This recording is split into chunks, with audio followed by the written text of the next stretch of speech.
오늘은 중세에 대해서 중세와 르네상스에 대해서 같이 말씀 공부를 하겠습니다.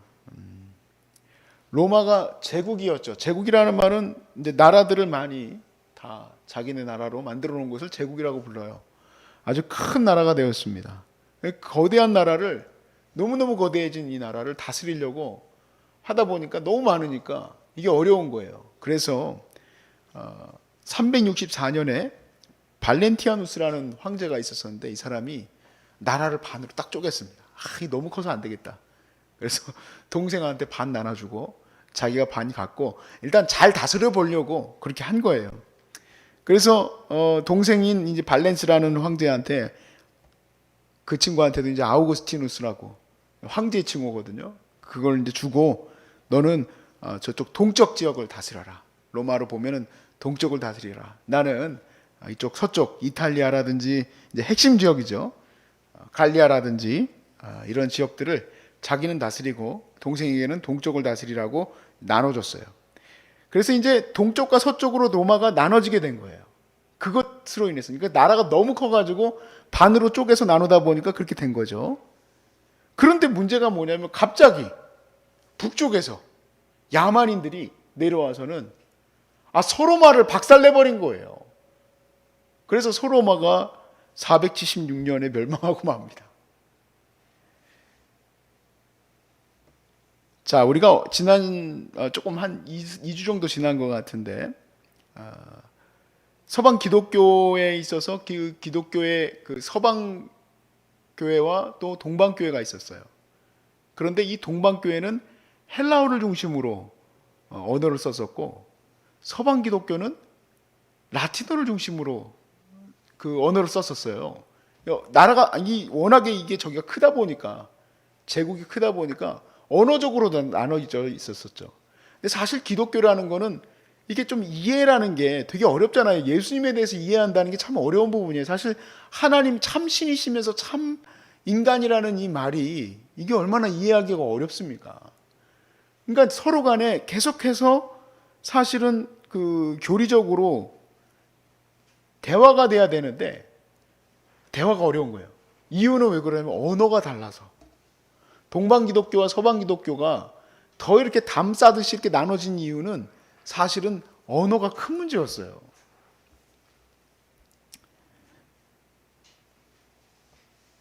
자, 그래서 이제 아무튼 그렇게 서방 기독교는 사라져 버리느냐?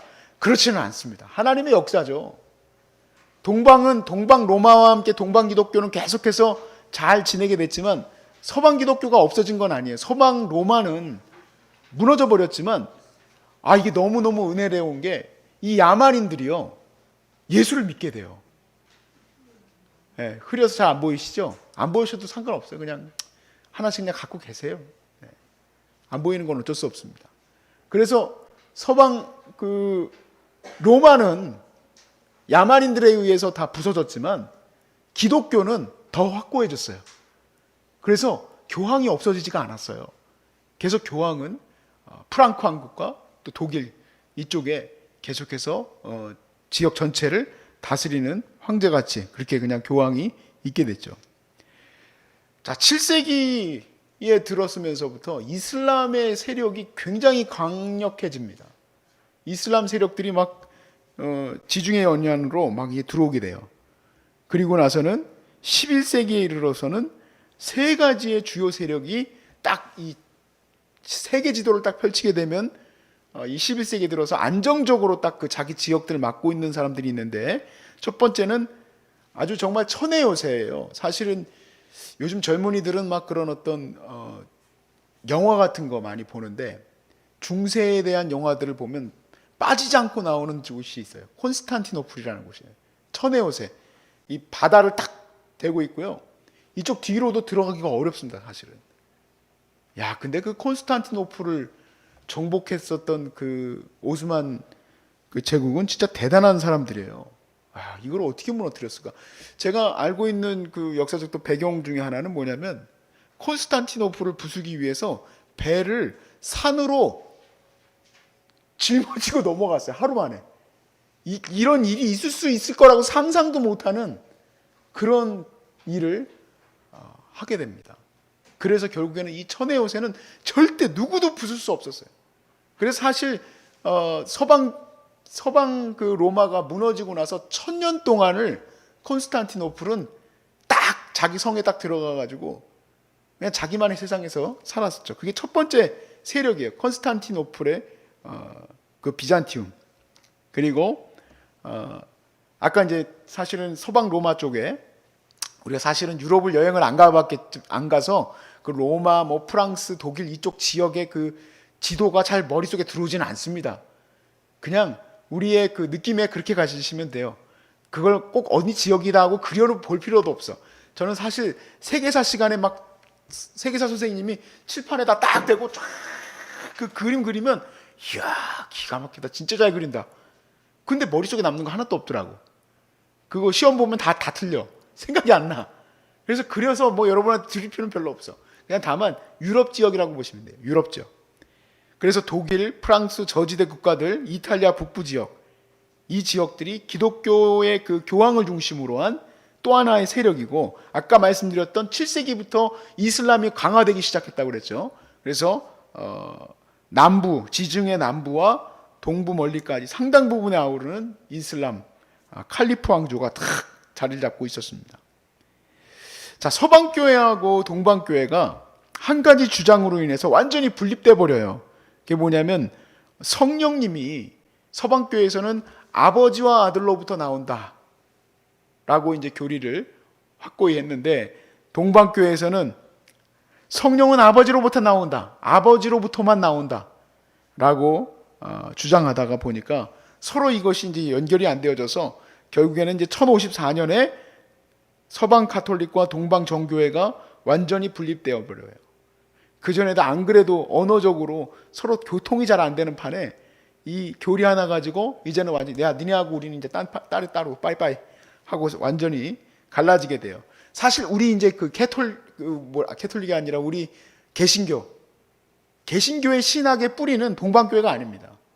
우리 개신교의 뿌리는 서방교회예요. 라틴어를 주로 썼었던 그 신학, 거기서부터 나와서 그래서 이제 그 종교개혁으로까지 연결되어진 신학이 우리의 이제 뿌리예요, 뿌리.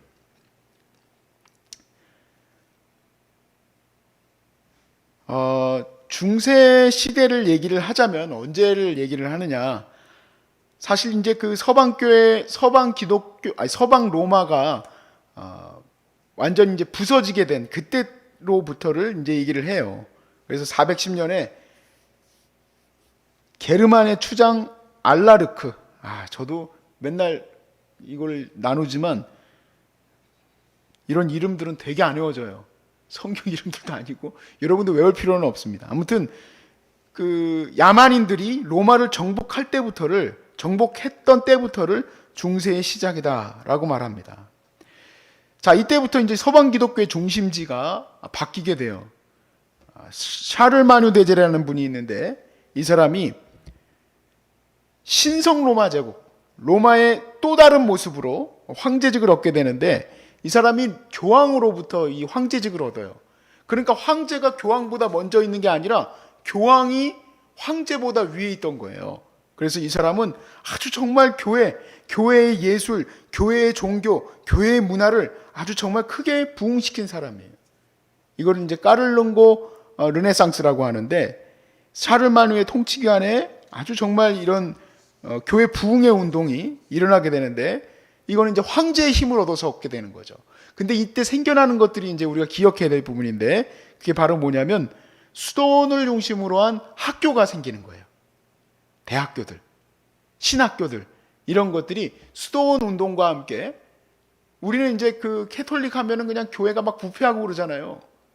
교회가 부패하고 뭐 성도들한테는 라틴어 가르치지도 않고 라틴어 가지고 막 자기들끼리만 하는 거예요. 사실 저는 세종대왕을 참 존경하는 게, 세종대왕은 우리 백성들을 위해서 한글을 만들어서 전 세계에서 98%, 문맹률이 없고 글을 읽을 수 있는 사람들이 98%래요. 대한민국, 북한도 95%랍니다.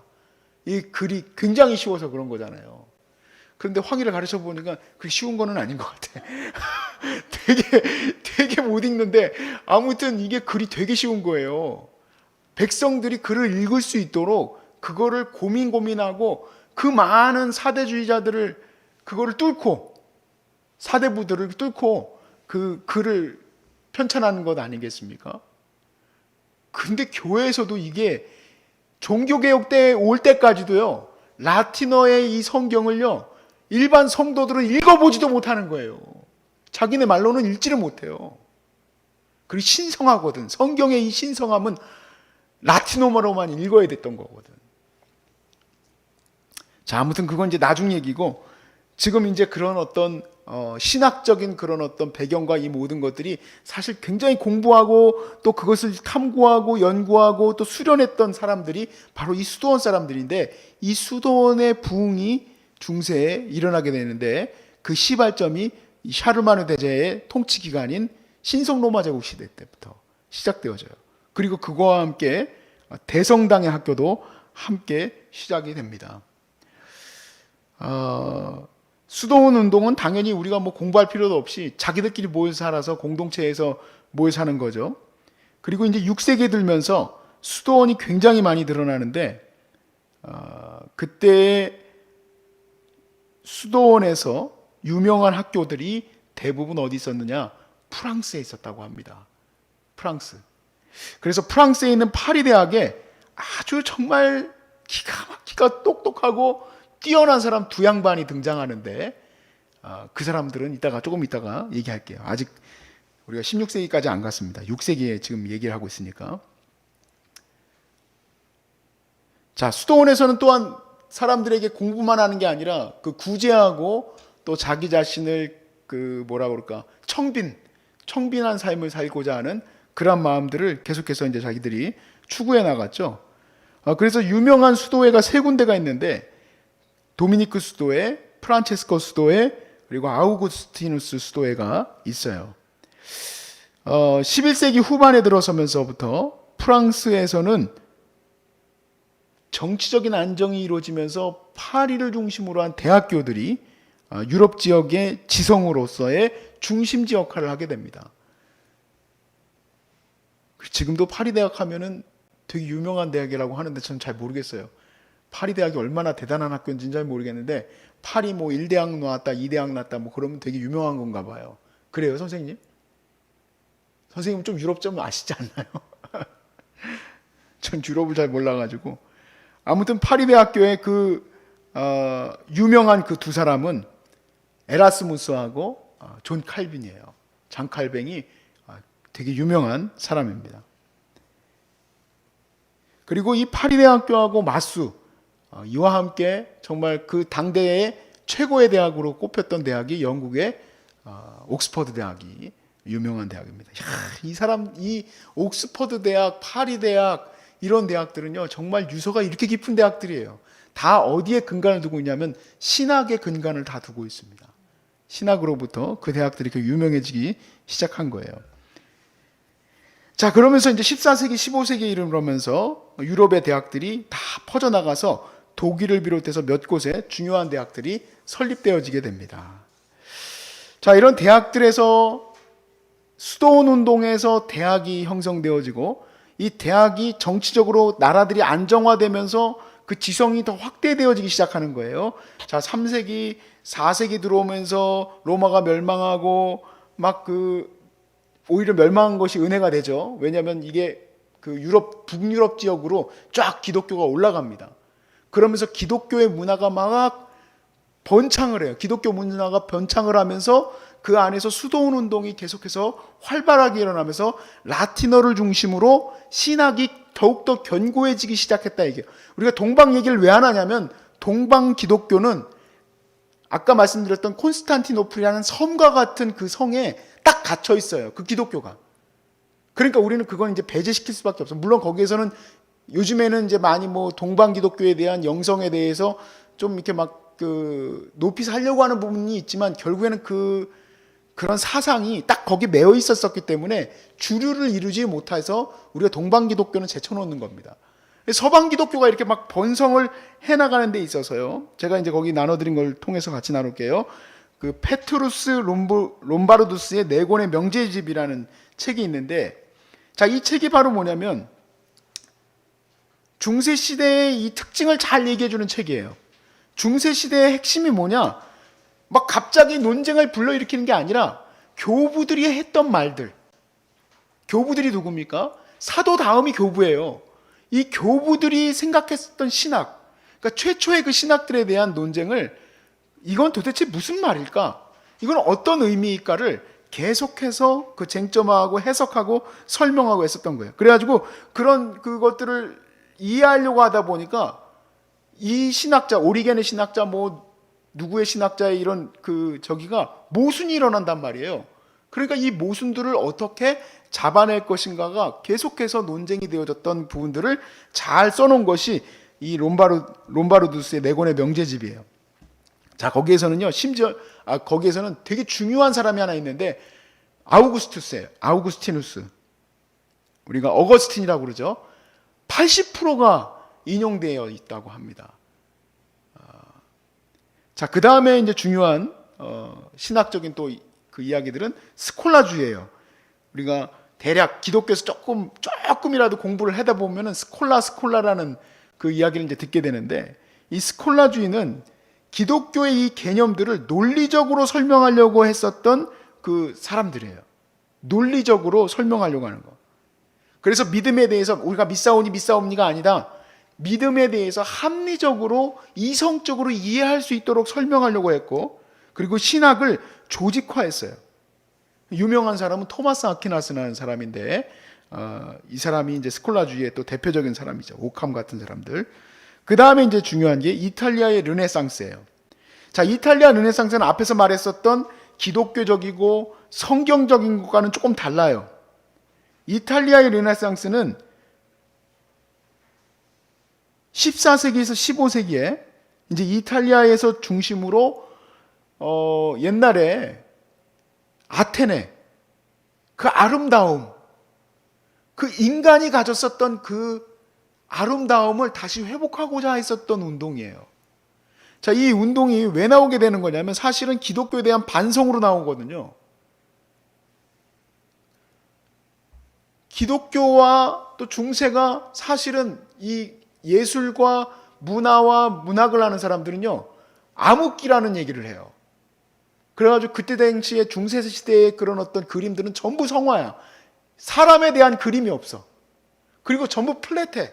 그림들이 전부 플랫해가지고 이 명암이 없고 3D로 이렇게 막 그 그림들을 보면 막 그 눈썹 없는 여자 이름이 뭐지 갑자기?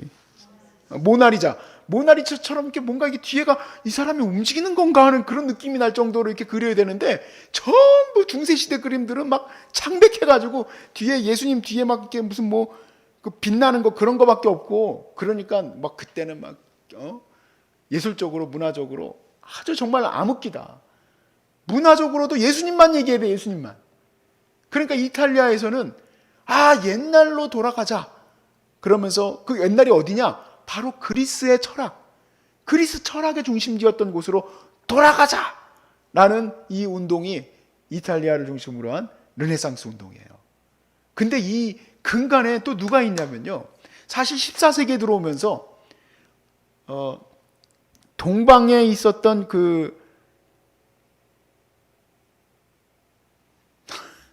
제가 방금까지 얘기해놓고 그 이름을 까먹었어.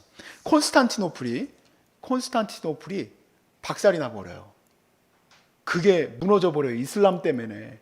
그런데 아까 말씀드렸다시피 동방 기독교는 그리스어를 쓰고 서방 기독교는 라틴어를 쓴다 그랬어요.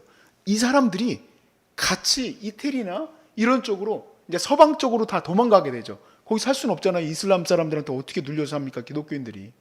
그래서 다시 다 돌아오게 돼서 그리스어를 중심으로 한 사람들로부터 또 무슨 운동이 일어나기 시작하냐면, 우리가 이렇게 복잡한 신학, 이렇게 신학이 점점 복잡해진 거예요. 막 이성화, 합리화하다 보니까 막 이 논쟁들이 도대체 이게 무슨 말인가 모를 정도로 막 이렇게 복잡해져서 다시 신약, 다시 성경으로 돌아가자라는 부흥운동이 같이 연결이 되어지게 됩니다.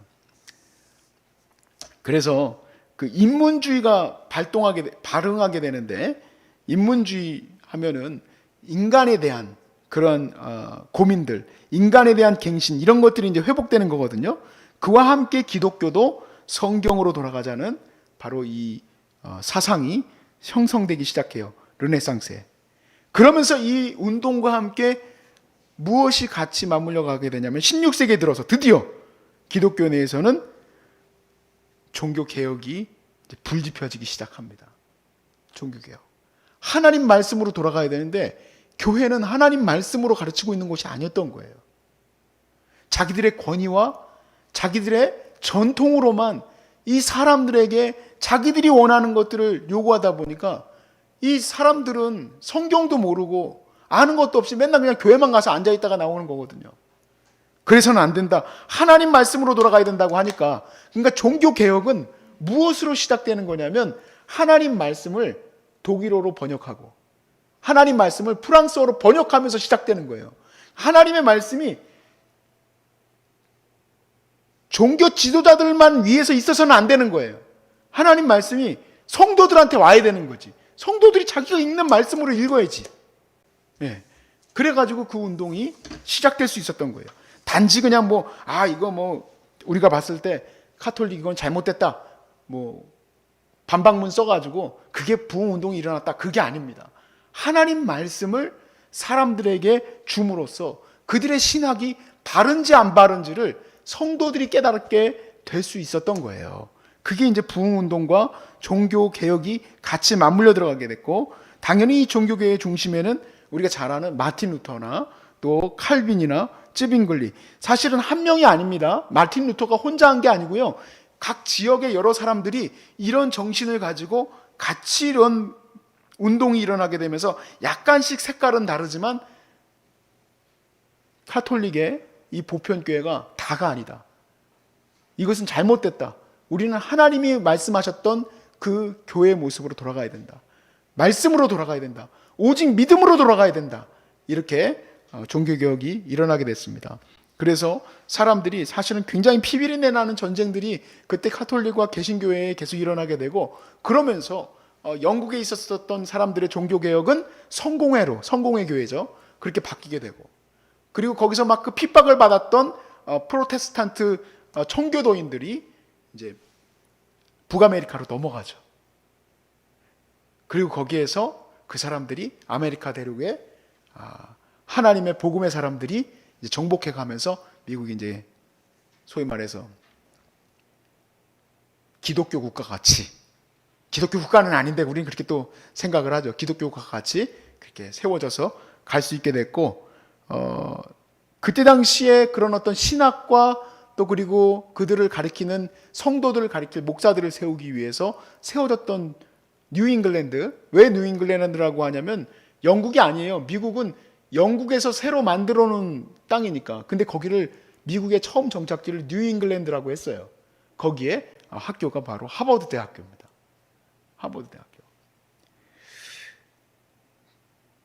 제가 좀 긴 이야기지만 짧게 여러분들과 이해할 수 있도록 중세에 대해서 나눴습니다. 왜냐하면 한 번은 들어야 됩니다. 한 번은 듣고 여러분이 지금 제가 교회의 핍박, 요한계시록, 교회에 대한 이해, 그리고 요한계시록, 그리고 교회의 핍박, 그리고 1세기의 교부, 2세기, 3세기, 4세기부터의 이 내용 전체, 이 중세시대에 대한 내용은 제가 나눌 수밖에 없었습니다. 사실 하나님의 복음의 역사가요, 우리가 교회에다 그냥 가둬놓고 있는다고 해서 일어나는 게 아니잖아요. 그런데 인간이 자기의 그런 권력력과 자기의 힘과 자기의 모든 죄악으로 인하여서 이게 안 나갈 것 같은데요, 하나님이 그 일을 이루셔요. 하나님이 역사를 이루셔요.